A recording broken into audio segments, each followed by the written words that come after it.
Ma'am नमस्ते। आपने आज नामांकन फॉर्म आपने फिल किया है। क्या कार्यकर्ताओं में वाइब्स है? क्या माहौल है मैम? आज मैंने नासिक मध्य विधानसभा मतदार संघ के लिए फॉर्म जो है, अर्जी जो है वो दाखिल की हुई है।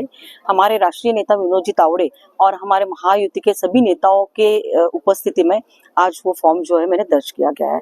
और कार्यकर्ताओं में, नागरिकों में बहुत ही खुशी और उत्साह जो है वो मेरे को आज दिखाई दे रही है। मैम नासिक सेंट्रल का जो महायुति का कैंडिडेट जो फाइनल हुआ, उसके लिए सबसे ज़्यादा टाइम दूसरी बार की लिस्ट में आपका नाम जारी हुआ। 1 हफ्ते का टाइम बीच में गया। तो क्या आपको लगता है कि ये प्रचार के लिए कहीं कहीं ना कहीं ये देखो, मैं आपको बताती हूँ कि जब मैं 2019 में चुन के आई तो उसी दिन से मैं नासिक विधानसभा मध्य विधानसभा क्षेत्र में मैं काम करती हूँ। मैं चुनाव आने के वक्त चुनाव का काम नहीं करती और हर रोज मेरे लिए चुनाव ही रहता है। और जो लोग हमें चुनाव में चुन के देते हैं तो उनके लिए हमने समर्पित रहना चाहिए। उनका विश्वास जो है हमारे ऊपर का जो है वो दृढ़ बनता रहे, ऐसा हमने काम करना चाहिए। इसीलिए अगर 8 दिन मेरी उम्मीदवारी निश्चित स्वरूप से लेट जाहिर हुई है, लेकिन उससे कुछ फर्क मेरे को नहीं लगता है कि इस विधानसभा के चुनाव पे गिरेगा। मैम आपके कैंडिडेंसी में जो भी अपोजिट कैंडिडेट्स आपके हैं, उनसे बार बार ये आरोप होता है कि क्राइम रेट नासिक का बहुत ज़्यादा है और कहीं ना कहीं आप उसके लिए काम नहीं कर रहे हैं। और कई ऐसी चीज़ें हैं जैसे ड्रग्स के बारे में भी आप पे अपोजिशन से आरोप लगाए गए हैं। तो उसके बारे में आपका क्या?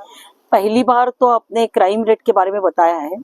जो मेरे प्रतिस्पर्धी उम्मीदवार जो है, लोगों की जमीनें जो है वो रैप करके रखी हुई है। कोई लोगों के, गरीबों के फ्लैट्स जो है वो उसके ऊपर उन्होंने कब्जा मारा हुआ है। पत्ते के, क्या बोलते हैं, जुगाड़ के अड्डे ये चलाते हैं, पूरे नासिक को मालूम है। और इनकी सुबह जो है चाय से नहीं होती है शुरू, इनकी सुबह जो है दारू से होती है। वो उनकी बीवी के नाम से दारू का दुकान भी चलाते हुए। और मैं आपको बताती हूँ कि चुनाव जो है वो विकास के ऊपर होना चाहिए। और वो ड्रग्स के ऊपर जो आरोप कर रहे हैं, मैं आपको बताती हूँ कि 2 साल से मैं नासिक को ड्रग्स मुक्त करने के लिए काम कर रही हूँ। मैंने 3 बार विधानसभा क्षेत्र में मैंने ड्रग्स के ऊपर आवाज उठाया हुआ है। और मैं आपको बताती हूँ कि ऐसे बहुत लोग जो थे, ड्रग्स पेडलर थे, ड्रग्स हैंडलर थे, उनके नाम जो है मैंने प्रशासन को, गृह मंत्रालय को दिए।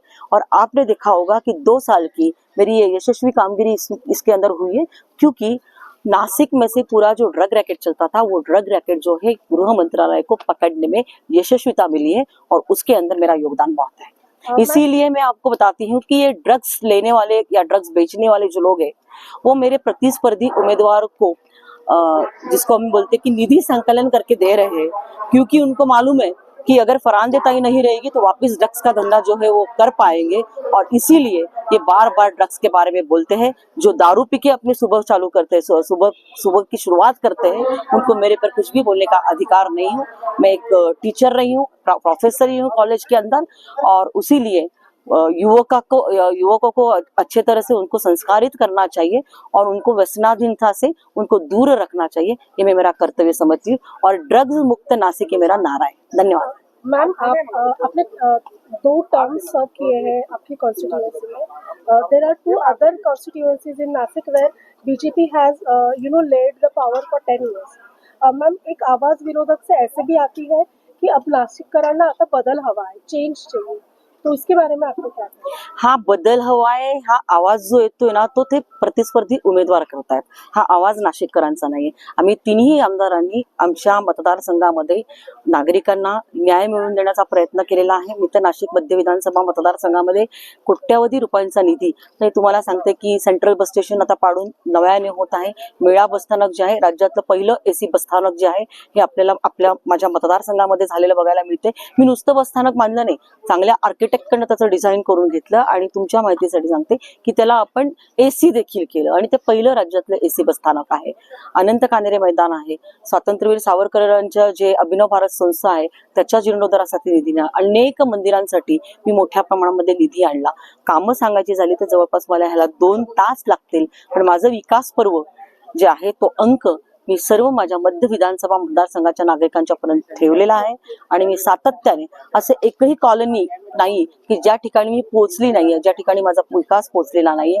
त्यामुळे नाशिककर खूप सुज्ञ आहे, ते माझ्या पाठीशी परत राहून एका सुशिक्षित सुसंस्कृत उमेदवाराला त्यांचं प्रतिनिधित्व करण्याची संधी देतील. नमस्कार.